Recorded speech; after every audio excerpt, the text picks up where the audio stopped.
Allez, midi Abidjan et partout en Côte d'Ivoire, nous sommes très heureux de vous accueillir sur ce plateau des vendredis de la jeunesse pour parler encore d'un sujet d'actualité concernant la jeunesse. Et nous sommes toujours, comme chaque vendredi, avec le président de l'AMIC aussi. J'ai nommé le président d'Adignité Sansan qu'on retrouve avec beaucoup de plaisir. Bonjour président et bienvenue.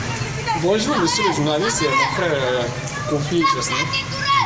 Je suis heureux d'être sur votre plateau, comme c'est devenu de coutume de parler tous les vendredis à partir de midi des questions de la jeunesse et puis la possibilité de propositions, de solutions. Allez, donc avec vous, ce midi, nous parlerons de ce thème que je vais livrer à présent pour tous ceux qui viennent juste de nous prendre en marche. Existe-t-il un lien entre la problématique de la jeunesse et les multitudes de coups d'État en Afrique de l'Ouest? Et donc, c'est de ce thème-là qu'il s'agira ce midi avec vous. Alors, d'entrée de jeu, j'ai envie de savoir, Président, qu'est-ce qu'un coup d'État? Alors, c'est une question un peu provocatrice. Tant qu'elle est connue comme réponse, mais en même temps, elle mérite d'être posée. Un coup d'État, c'est le fait de renverser l'ordre constitutionnel, c'est le fait de bouleverser la République, c'est le fait de renverser l'État, c'est le fait de faire chuter un chef de l'État. Comme j'aime prendre la comparaison entre l'État et la famille. Donc un coup d'État, c'est comme par exemple manger quelqu'un dans une famille. Par exemple, chez nous, dans ma famille, on ne mange pas le singe. Alors un matin, un enfant de la famille peut se lever et puis aller à l'encontre à cette tradition qui est conforme à notre antériorité anthropologique. Donc, ceci dit, quand on renverse l'ordre constitutionnel, si vous voyez ceux qui font ce genre de choses, les gauchistes, la plupart du temps, la première des choses, c'est de dire que la Constitution est dissoute, l'Assemblée nationale est dissoute, le Sénat est dissous, voilà. C'est pour dire qu'on a bouleversé l'ordre constitutionnel. Donc c'est un peu ça le coup d'État, c'est le fait de renverser un chef de l'État et de vouloir réécrire une nouvelle constitution, de vouloir remettre les choses en place. D'accord. Alors quelle est votre appréciation de cette situation que vit la sous-région en ce moment? Bon, vous savez, je ne suis pas historien de formation, mais j'aime l'histoire par rapport à ce que l'histoire nous enseigne, les événements. Et la généalogie des événements, moi j'aime ça.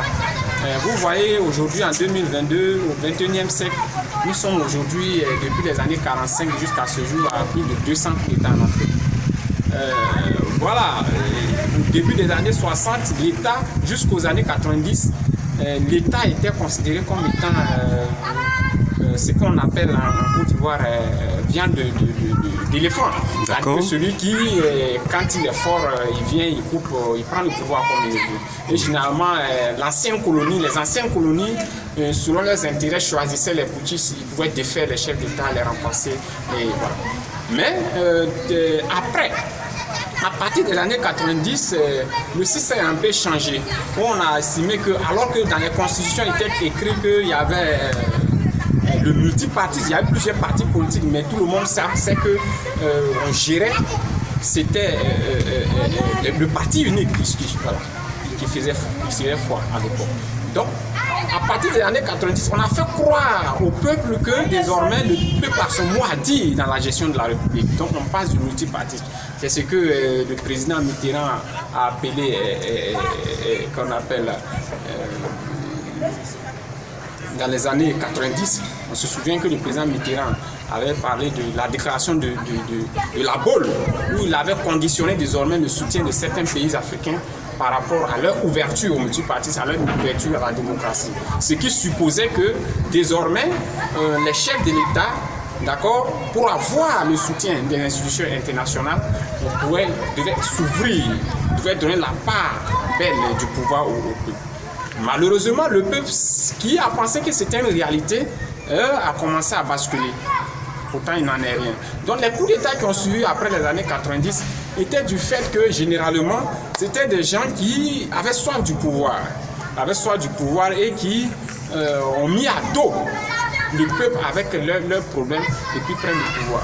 Donc, le coup d'État, par essence, c'est un acte anticonstitutionnel. Donc, aucun coup d'État ne doit être salué. Mais nous sommes aujourd'hui obligés de saluer, par exemple, le coup d'État du capitaine Sankara qui a quand même donné quelque chose en 1983. Malheureusement, ce coup d'État qui aurait pu être le dernier coup d'État dans la sous-région et qui allait faire taire toutes les structures, les soubresauts, allait faire taire toutes les velléités de putschistes. On a vu que plus de 27 ans après, on a renversé. D'accord? On a renversé encore celui qui a pris sa place et aujourd'hui encore, c'est encore les coups d'État par-ci, par-là. Donc, les coups d'État hier, avant les années 90, c'était le fait que le pouvoir appartenait à ceux qui avaient la force. Mais aujourd'hui, les coups d'État, ce sont les gens qui profitent de la situation du pays et de ce que le peuple a souvent à reprocher au chef de l'État et qui profitent de la situation et qui renversent l'ordre constitutionnel. Et donc, ce n'est pas des choses à encourager, en un mot. Merci, Président. Oui, on ne peut pas encourager les coups d'État, même si, comme je l'ai dit, il y a des coups d'État qui sont salutaires. Voilà, mais il ne faut pas encourager les coups d'État.